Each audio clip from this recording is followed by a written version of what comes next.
Bismillahirrahmanirrahim. Manaeun atawik an-nafsa eta watawik lan tawik aya bimana naom mendelepat mah teh sare siro an-nafsa ing dirine ma ing perkara takwa kang kuat opo ma lidi matihi karena arah-arah mudawamah opo ma kahurrotin seperti ucing tau wafat nguriling merenya ucing pina ing dalam kita sadaya tingkana wakot hamalat teman-teman gawa mawa hurroh birizliha kalawan sikilne hurroh najsan ing najis yupa den hampura opo biruyatihi kalawan ningaline najis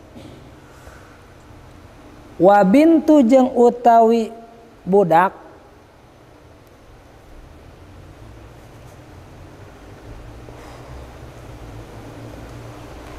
waroda lan ngamaksud annaman sananya jalma husa atau husi tang gitu anna min husi kela tang gitu warodana jeung ngamaksud min husi saking wese bidomil ha min husi min hisi mangga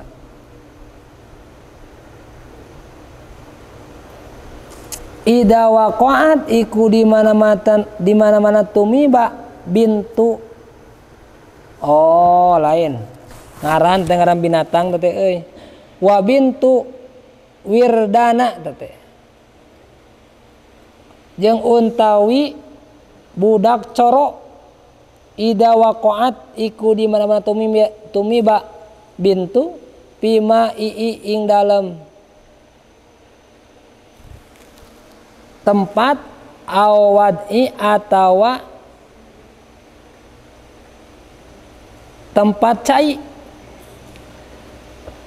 duna kasiratihi ora akehe wad'u tawa wad'i wal khinpas khonpas eta teh coro teh bahasa urang mah cucunguk nya coro mah bahasa urang teh cucunguk lamun khonpas mah sabangsanin cucunguk wajirdu jeung naon simet wal faros jeung paros laron masa otw atau lempang itu khunpas atau khonpas ausabuhu atawa nyarupaan khonpas ko atau fa teh konya ka kurodi seperti kurod tegesna kutu onta pauko sutrotihi ing dalam saluhuran tutup jalma baitu watsi jeung utawi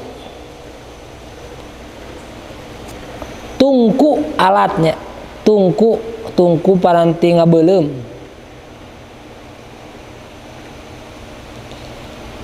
iku ida sarojina di mana-mana ing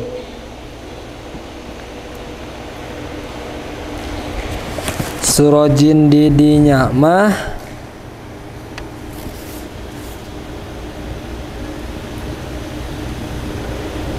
hurung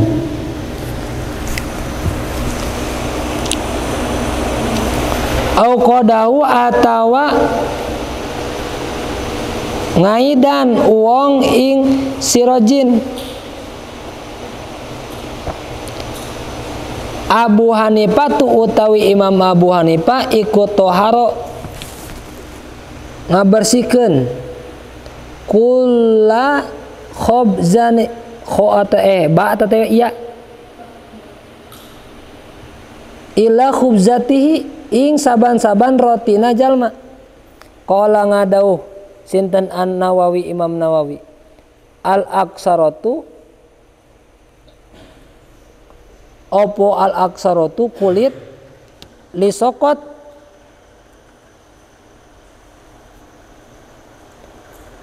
ing kancil biardihi kalawan kulitna kancil palahu mangka ikut tetep iksyarat goslu utawi ngumba litohirihi lituhor atawa iya teh lituhrotihi kedewe bersihna kedewe mersihkeun wong ing aksaroh walah matusu suwiti iya tentunya jeung utawi daging suwit suwit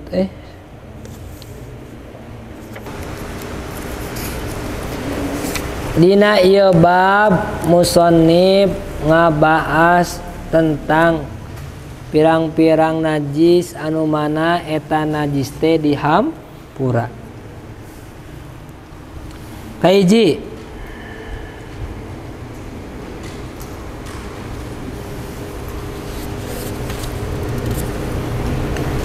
nyaeta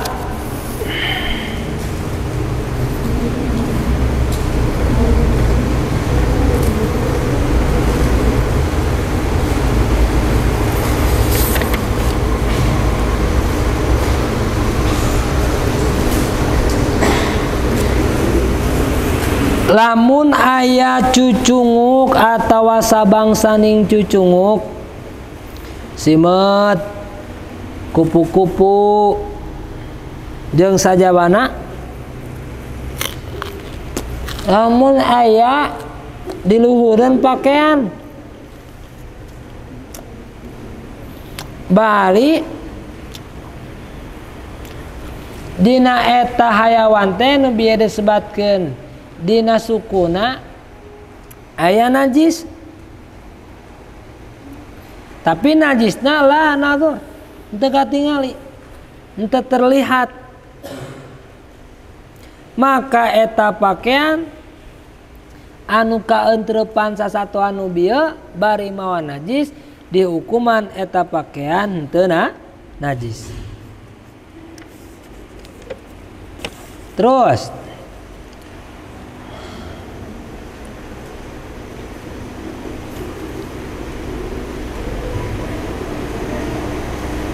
lamun teh aya perkara terus eta perkara teh dihurungkeun atawa dinyalakeun ku perkara anu najis atawa ku tai ku kotoran anu garing maka cek Abu Hanifah sakabeh rotina atawa sakabeh barang anu dipasakna gitu eta dihukuman suci tetap karena hiji sanajan eta taina anu garing loba tetap dihukuman suci cek Abu Hanifah.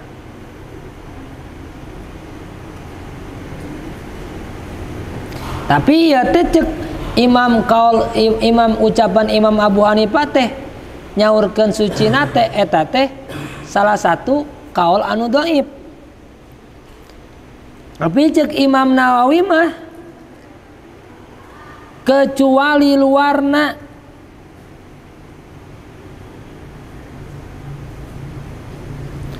anu antel kana taneuh maka eta mah kudu dikumbah keur nyucikeunana.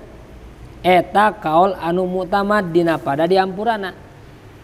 Cing, lamun teh ada urang mah teu apalnya ngumbahna atawa ngagorengna roti sapertikeun kumaha lamun teh aya ngagoreng roti atawa ngulub roti atau kumaha ieu mah ngagorengnya.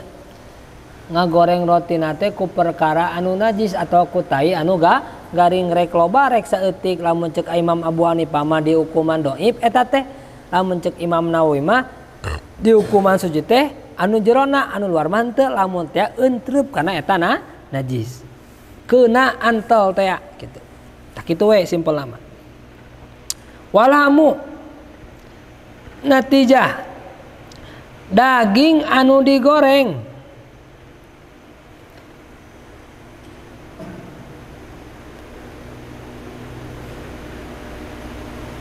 terus daging anu digoreng teh dina pelataran dina tempat anu loba lebu atawa anu loba debu bari etana debuna najis maka hukumna saperti roti tegesna handapna wajib disucikeun. Tah eta teh pendapat nu dhaif. Pendapat anu mutamad mah teu kunanaon tegas teu disucikeun ge eta dihampura. Walahmu lamun aya daging dipasak ku cai kiih dauh teh halodo saking tia loba jalma ngompol tuluy di wadahan we eta si cai kiih teh dauh di perkara anu bisa masak kana eta anu rek dipasak. Karena aya lobana cai kieu dari santri mah loba jelema jadi loba ngarompol tandean cai kieu-na dipake jeung masak perkarti perkara anu najis eta nya dipake masak kana daging nya ku cai kieu teh atawa ku najis naon bae sabangsaning cai kieu maka cukup ngumbah luarna. Nah, contoh urang ngadahar daging. Contoh orang ngadahar daging bari daging eta teh meunang masak atau meunang ngagoreng. Aya ngagoreng mah kudu ku minyaknya. Dauh minyak aya ge cai ku cai we kitu. Tah beres kitu digoreng tah daging, digoreng tah roti. Ieu mah daging khususnya. Beres kitu daging mah kadaharan anu mana eta kadaharan teh naon sebatna teh aya leuwihna gitu pikeun jalma nu ngadahar kana eta daging tegasna loba manfaatna atawa loba gijina gitu. Tah lamun urang ngagoreng ku kana eta daging ku cara digorengna ku perkara anu najis ku cai kieu atawa ku naon wae anu sabangsaning najis tegasna di dieu mah ku cai kieu maka sok we meunang ngan geus beres asak eta kedah dikumbah heula dagingna. Diberikan kitu cenah. Tegasna dikumbah luarna eta daging. Jadi anu dohirna we dikumbahna teh ulah nu jerona gitu.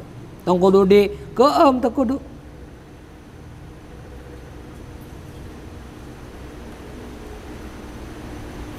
Atawa sanggeus beres dipasak ku perkara anu najis hujan atawa aya barang anu bisa aya perkara anu bisa masakan eta daging tegasna geus aya naon sebatna teh minyak da harita mah eueuh harita aya harita keneh aya tah geus beres ngagoreng teh aya minyak digoreng we ku perkara anu suci maka teu cukup ngumbah dohirna hungkul lamun saperikeun kitu mah kudu kumaha diperas atawa dikeum. Jadi we ngumpulkeun dina perkara ieu teh aya 3 pendapat. Pendapat kahiji wajib ngumbahna tegasna luarna teh hungkul tah eta pendapat nu mutamad. Pendapat nu kadua dipasak deui ku perkara anu suci, tah eta pendapat anu dhaif. Nu katilu wajib dikumbah sarta tong kudu diperas, tong kudu diperet, tah eta teh pendapat masih kene dhaif. Berarti pendapat nu mutamad mah tegasna wajib ngubah warna wungkul. Kasalajengna wal baidoh aya endog eta teh dipasak nate dina cai da ari minyak ge cai-cai keneh nya dina cai anu najis, tah eta teh sapertikeun kitu tingkah teh eta teu makruh lamun teh urang ngadaharna, tegasna sok we dahar lamun beuki mah atawa barobah tawarna teh da ku perkara najis, barobah perkara anu dipasakna teh nu biasana dipasakna teh jadi warna hideung atau kacok-coklatan imah jadi warna koneng, tah perkara anu digorengna teh sok manggawe emam. Dalam urang ningali mah buat ting hayang ngadahar nya euy. Mung teuing gitu ngadahar perkara naon anu rek didahar ku urang bari di naon sebata teh dipasakna ku perkara anu najis. Tos Imam Malik berpendapat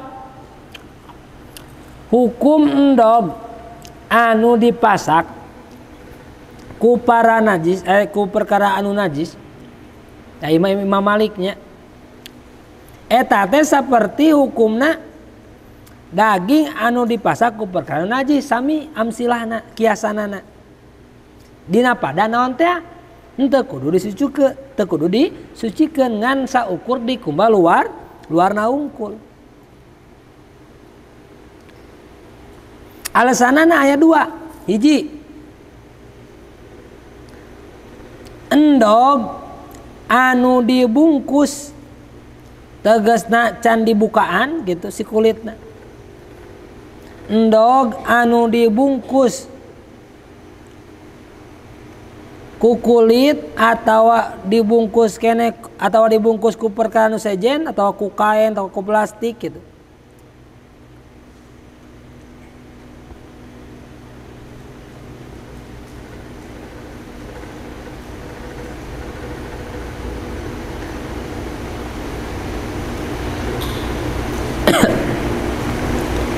Hiji tah.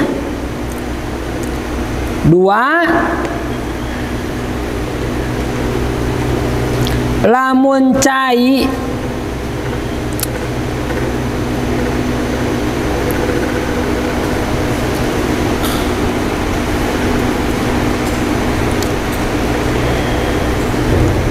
asup kana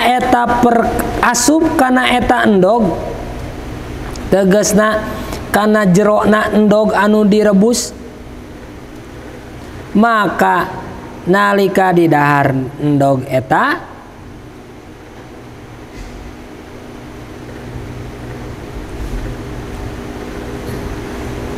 aya rasaan tegasna rasa naon teh ceki pesing atawa naon maka eta hukumna makruh atawa menang di daharna tapi dihampura. Tapi mun beuki mah sok we da urang mah beuki barang dahar teh kanu bau cai kiih da urang mah resep kana cai kiih mangga tah mah lain masalah urang tah mah kikituan mah bisi aya sifat jamas paling itu aya wae tapi masalah jangna wal iddatu kalbi lamun aya anjing galak atawa sasatoan naon wae sabangsaning anjing galak anu diboro tegasna sato nu galak mah sok rajin diboro arek diboro teh ngahawatirkeun atawa diburunya ngahawatirkeun atawa ngaganggu atawa kumaha wae maka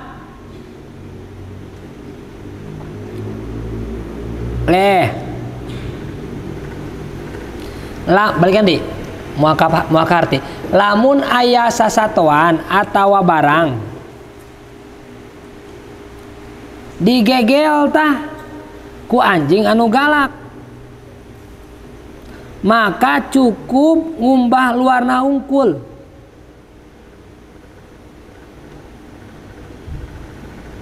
sabarakali sapertikeun dina fikih tegasna dikumbahna ku 7 perkara atau ku 7 cai bari sarta dibarengan salah satuna ku tanda hiji kadua wajib nyisitna atau wajib nyisit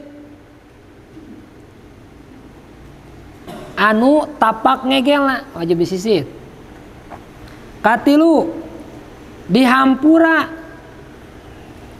bari teu kudu dikumbah naon teh tapak ngegelna nu kaopat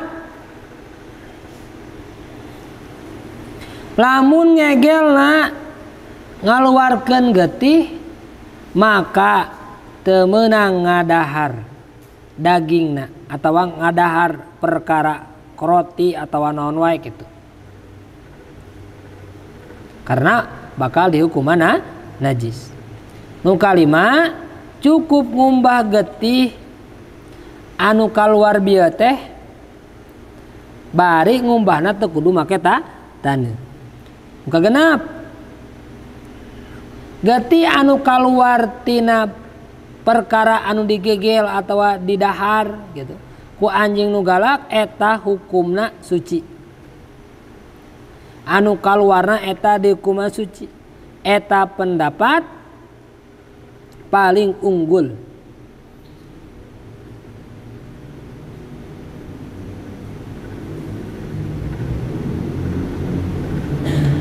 atawa pendapat nu unggul nu kadua tegasna wajib ngumbah tegasna ku cai 7 kali ditambahan ku tanu salah sahijina eta ta pendapat-pendapat lamun teh aya anjing ngegel kana sasatoan atawa kana barang atawa kana kulit urang kana kulit urang bari ngaluarkeun getih atau teu ngaluarkeun getih sapertikeun kitu cara teh. Terus natijah ari baseuna parji tina sakabeh hayawan berarti lain parji urang hungkul parji hayawan akur ngaranna parji henteu mar'ah gitu ari baseuna parji sakabeh hayawan anu suci eta aya anu ngahukuman najis kunaon karena kaluar tina tempat anu najis berarti sabangsaning lamun teh aya perkara kaluar tina tempat nu najis tong riweuh tong bingung tong pusing sok we hukumana najis.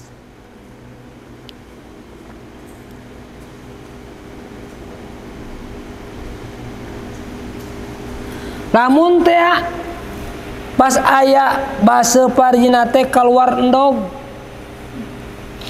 lamun urang mah endog atuh budak urang mah keluar naon deui sabangsaning keluaran tina parji naon endog naon deui langsung budak gitu tah eta dihampura maka teu wajib dikumbah tegasna di mana-mana baseuna keluar kana suci na tempat maka dihukuman suci eta cek pendapat anu sejen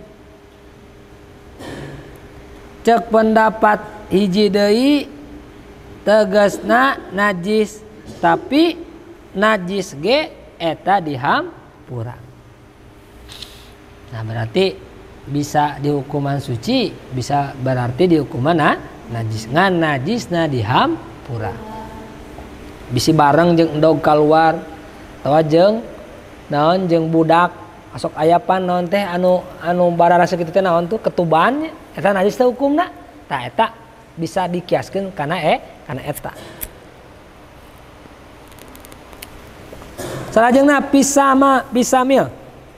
Ing dalam kitab Samil dijelaskeun bahwasana para ulama sepakat kana ngahampura anak endog nah tapi Imam Ibnu Salamah berpendapat eta teh najis namun baseuh parjina. Pendapat anu kadua pendapat nu kadua eta teh. Tapi pendapat nu unggul mah atau pendapat nu soe mah di hukuman suci. Seperti dikiaskeunna kana kesang. Teu jauh beda kana kesang. Bisi teh parjina sok rajin ngeluarkeun kesang. Bisi aya nu kitu sok gitu. Atawa bener lain kesangna kembae sok dikiaskeun kana kesang. Namun aya keluar cairan. Terus terakhir sameme ngalogat. Lamun jalma jima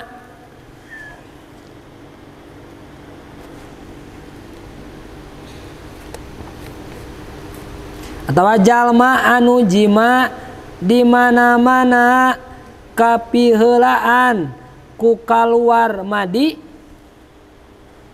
pan aya madi aya wadi aya mani tegasna kaluar heula tah madi terus we kaluar mani terus dijima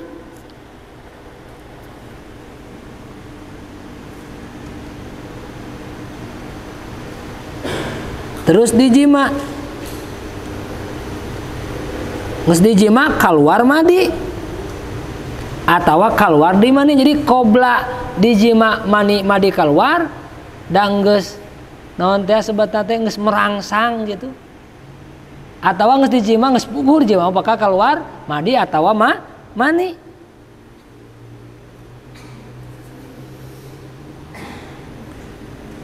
Lamun teh aya awewe jeung lalaki jima terus susucina ku batu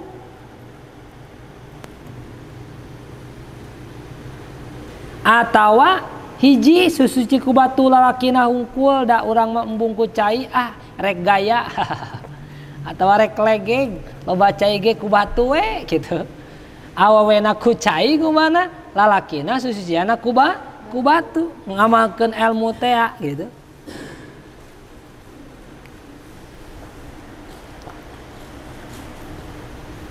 Maka cai manina eta anu kaluar ba'da dijima dihukuman najis.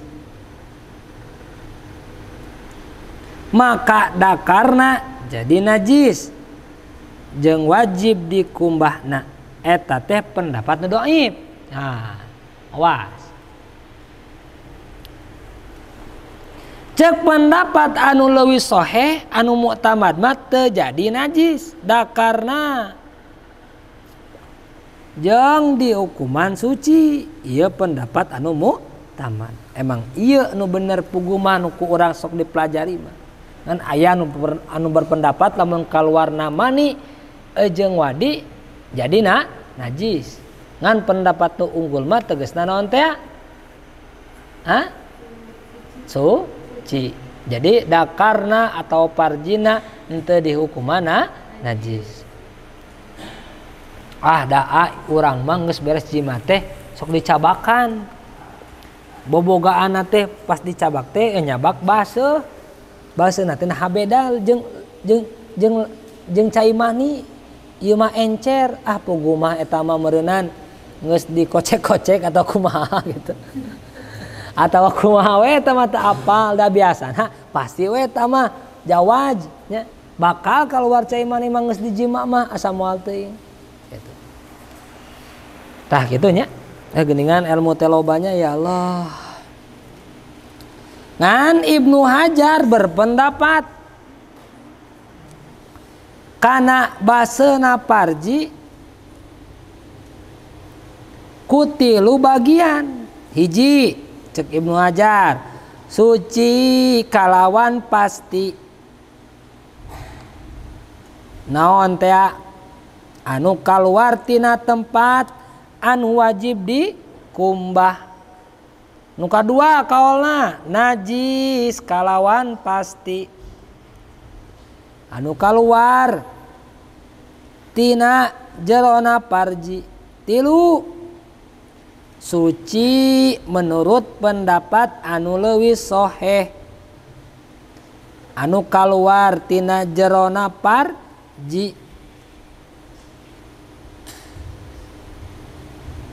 Jerona tempatna contohna saking kuleberna eta cai mani dugikeun sakasur teh basuh jiga ngojay udah geus 5 tahun teu panggeu jeung pamajikan nyaan teh dugi ka poho jam biasana 3 menit ge geus beresan ieu mah satauneun atau sabulaneun ngaji mah teh yang teu keluar euy kitu atawa kumaha bisi aya nu kitu ieu mah urang ngahayal we saeutik 2 eutik mah basa eta sakamar tah geus sabawa pendapat nu eta mah teu riweuh mah teu pusing suci anu kaluar tina parjina jeung dina tempatna basuh kaluar ka kamar dugi ka sugan banjir kitu ku cai mani atawa ku cai saenggeus jima eta dihukuman suci eta pendapat anu mu'tamad anu sahih.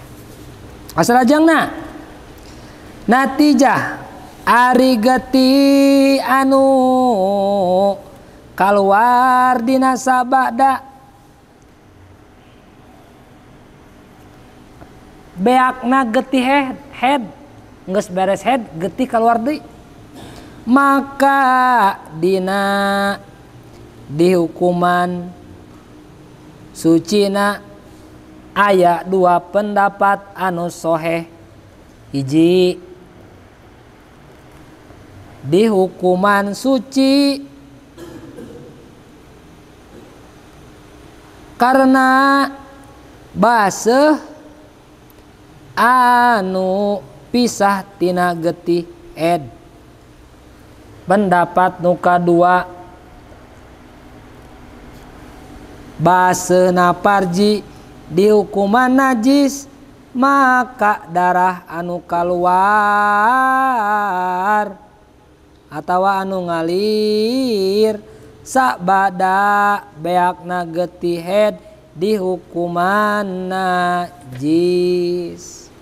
Aya 2 pendapat sabada head keluar deui getih head aya nu hukuman suci aya nu hukuman najis. Tah urang kedah apal eta teh getih naon saenggeus head teh.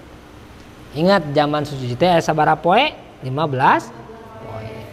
Kudu bisa ngitung tah. Awewe kade lalaki lamun boga pamajikan teu bisa ngaji kade maneh kudu teliti. Kudu leuwih-leuwih teliti. Mun bisa ngaji mah teu pati teuing gitu. Tah kan kudu boga salaki atau juga pamajikan teh anu apal nu paham kana tentang haid, istihadah, nipas jeung sajabana. Lamun teu kitu riweuh urang ngawurukan ge gitu. Beres. Kasalajengna zainatun atau zinatun jaitunatun mangga. Lamun buah jaitun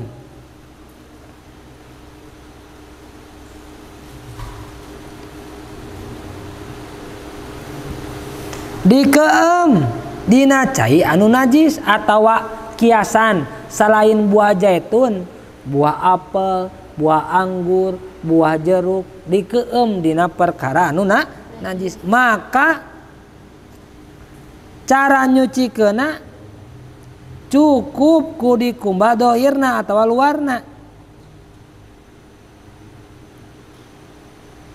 saperti nyucikeunana kejo atawa sangu sami gitu, bisi sangu diasakan atawa dikeum nya ku cai anu najis beres asak kumbah luarna dohirna ungkul.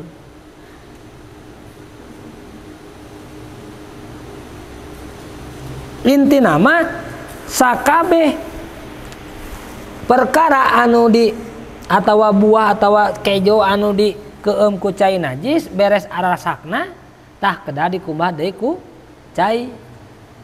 Dina pada hiji kedah ngaleungitkeun sifat kanajisana naon teh bauna terus rasana kudu sama kudu sapertikeun sangu anu biasa diasakan ku perkara anu suci gitu.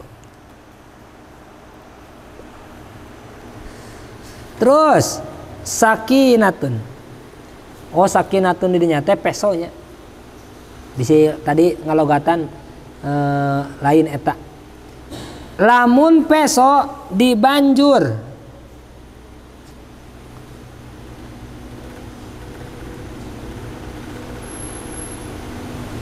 ku perkara anu racun maka hukumna dohir. Seperti kan tadi kejo dibanjur gitu. Tegasna cara nyucikeunana cukup dikumbah luarna ungkul. Tapi cek hiji pendapat mah si peso eta kedah di naon sebatan teh dikeum atawa dipanaskeun atawa digaringkeun heula kana seuneu. Terus we geus kitu digaringkeun dipanaskeun kana seuneu dibanjur we ku cai. Tah pendapat nu kadua kitu. Berarti rek dipake motong ge lamun ku cara dikitukeun heula dibersihkeun mah bisa jadi suci eta peso teh.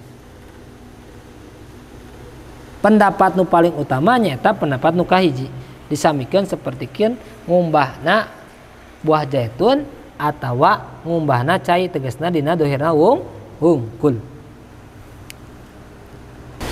Kasalajengna wasaib natijah dina ieu bet patul jawad bet 168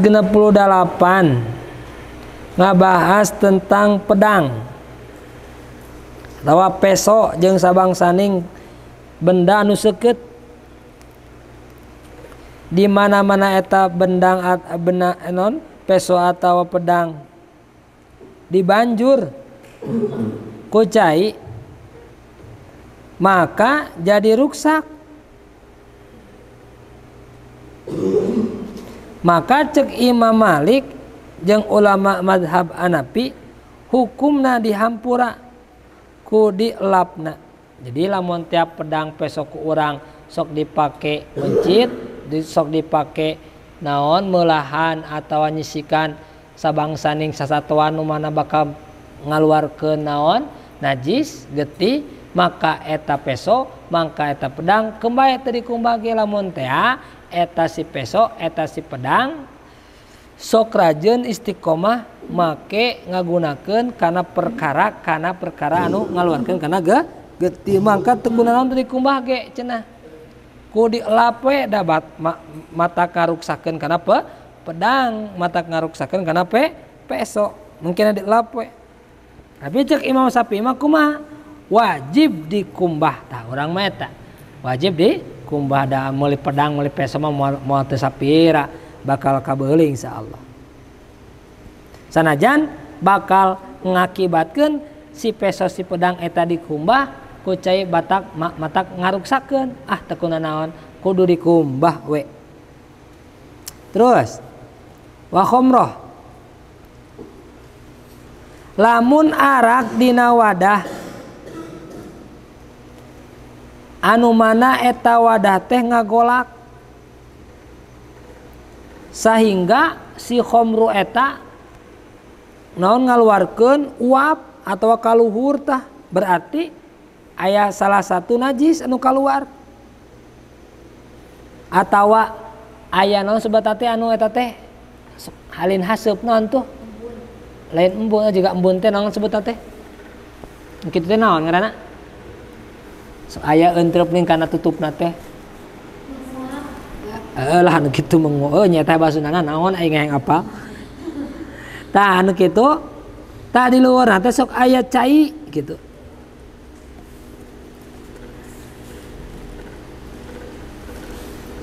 Terus eta teh sakapeung mah sarajeun mah si cai anu entrep ka luar teh sok entrep deui ka handap. Kadang mah lamun dibuka keluar eta si cai teh. Maka para ulama ngahampura karena eta uap atunya ame kapaham.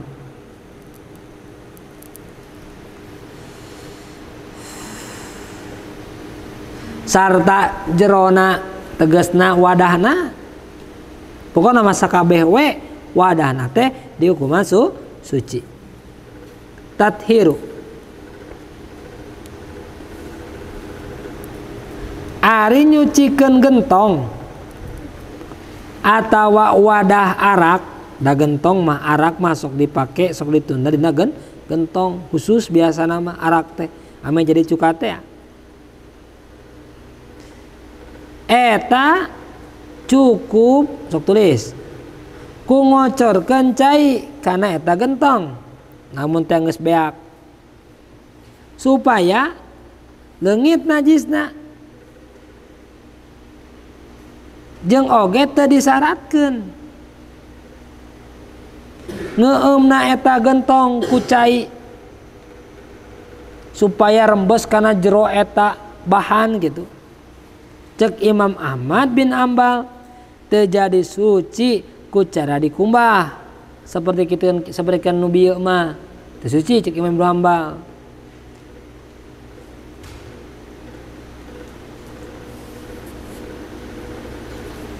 Malahan mah sakawal anu saja mah kudu wadahna teh dipecahkeun we ulah dipake deui cek Imam bin Ambal mah. Nyamatakan Imam Ibnu Hanbal tatkala aya najis entrep kana awak kana kulit khususna najis bogolado maka kedah diseset atau kedah dibeset kulitna. Kan kudu memakai madhab anu mana urang teh kudu istiqomah ulah hiji masalah diselesaikeun ku opat madhab bisi jadi talfek. Kasalajengna qalilun 3 bet langsung megancang lah tuh. Natijah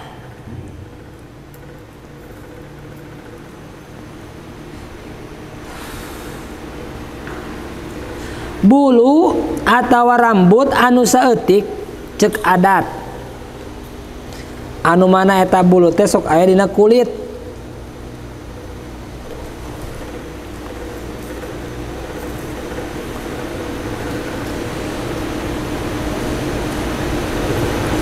eta dihukuman suci sakumaha keterangan dina kitab Raudhah tegasna Imam Nawawi lamun aya bangke anu teu ngabogaan getih ngocor getih ngocor lamun dina nalika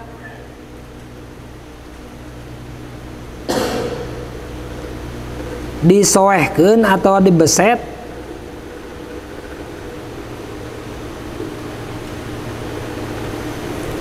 maka ulama Syafi'iyah ngampura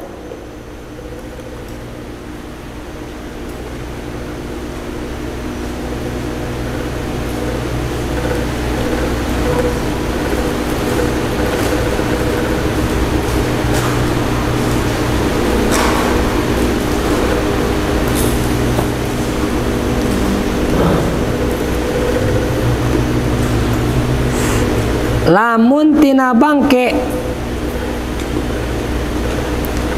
anu geutina henteu ngocor atawa teu ngabarobahkeun maka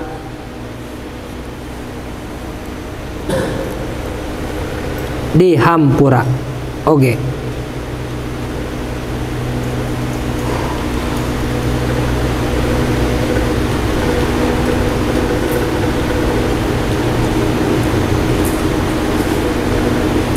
ulama Syafi'iyah ngahampura ngalungkeunana atawa miceunkeunana dina hiji perkara dina kayaan hirup.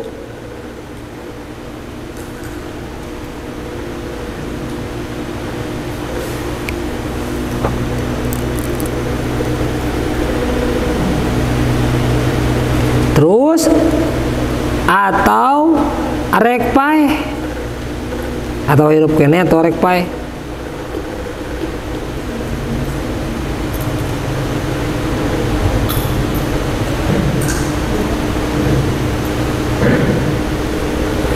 Jadi lamun teh aya buuk atawa rambut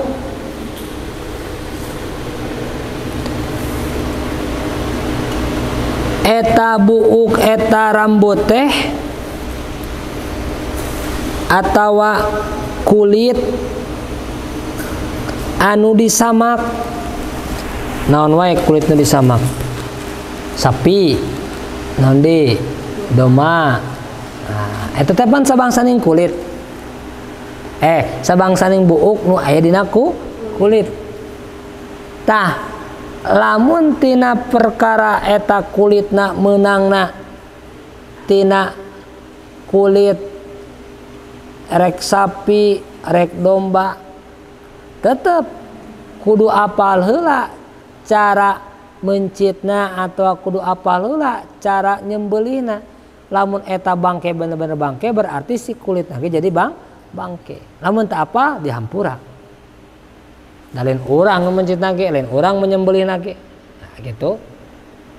Berarti sok urang nyobaan naon dipraktekeun cara naon jeldu teh atawa cara idadu bigo teh disamak teh si kulit sasatoan teh najis apakah henteu? Ya henteu gitu. Tapi lamun teh cara menyembelihna salama jadi bangke bakal jadi najis si naonna si kulitna. Mun teu apal sanajan eta carana menyembelihna atawa si sapina si dombana bangke urang teu apal terus disamak ku batur sama ku urang da amun urang nyamak ku urang mah da apal eta teh bangke ulah kitu teh didahar ke orang maka dihampura da teu apal karena eta caranya nyamakna.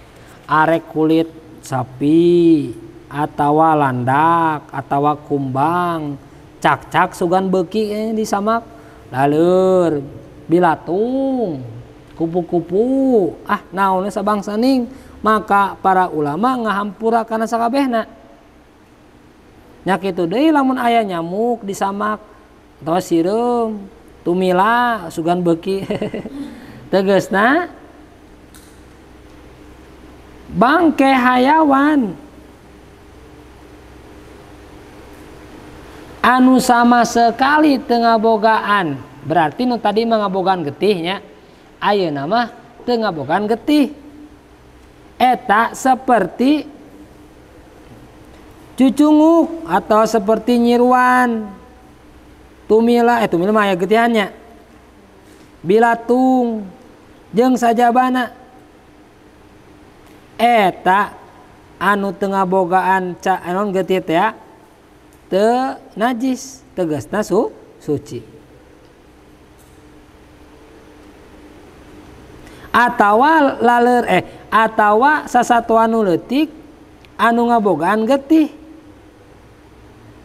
tapi getihna teu ngucur. Maksudna teu ngucur teh tatkala dipaehan teu ngocor jiga getih saperikeun sapi doma cicing we dina dirina sakitu-kituna berarti teu loba getihna gitu simpelna mah. Seperti landak kitu silaru kitu tegasna anu ngabogaan getih ngucur eta mah teu dihampura. Lamun ngabogaan getih teu ngucur eta mah dihampura gitu. Terus lamun aya cak-cak tegasna hayawan anu teu ngabogaan getih ngocor terus hancur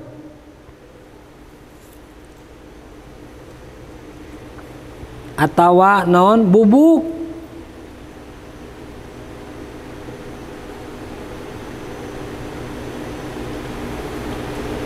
Dina barang atawa dina tempat atawa dina naon cai atawa minyak hancurna teh gitu, maka eta halal. Lamun bangkena hiji, lamun bangkena loba eta teu halal. Contohna antara minyak atawa cai cak-cak, loba keneh cak-cak. Lamun dikumpulkeun maka teu halal. Wahayatu natijah hayawan anu ngabogaan geuting ngocor saperti bangkong dipdu, lain dipdu alalan atakholla eta mah lainnya. Eta mah lain dipdu naon teh? Duktu eta mah lain dipdu. Di bangkong atuh. Tah anu ngabogaan geuting ngocor seperti bangkong eta ngajadikeun najis kana cai anu mana caina aya dina gentong atau dina tempat dina wadah. Eta oge lamun hayawan apa paeh, lamun hirup mahan henteu. Tapi cek Imam Malik lamun entrep atawa keuna kana minyak maka eta teh hukumna makruh. Si bangkong teh entrep kana minyak atau kana cai cek Imam Malik. Terus An Malik Ekola Ibnu Nafi kasalajengna lamun aya berit dina sumur anu sok dipake mandi ku urang, pake nginum, pake naon sagala,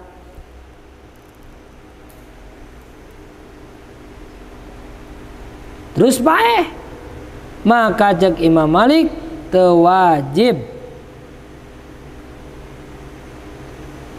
di naon dipiceuna eta cai nu dina sumur atawa ngurasna kana eta cai dina sumur karena tetap sucina. Cek Imam Abdullah, cek Imam Nafi, cek ulama Syafi'iyah sakabehna jadi najis. Wah, sakabehna jadi najis. Matakan ulama Syafi'i disebut ulama nu pang apikna, pang hebatna, pang gagahna. Diteliti heula hiji-hijina. Karena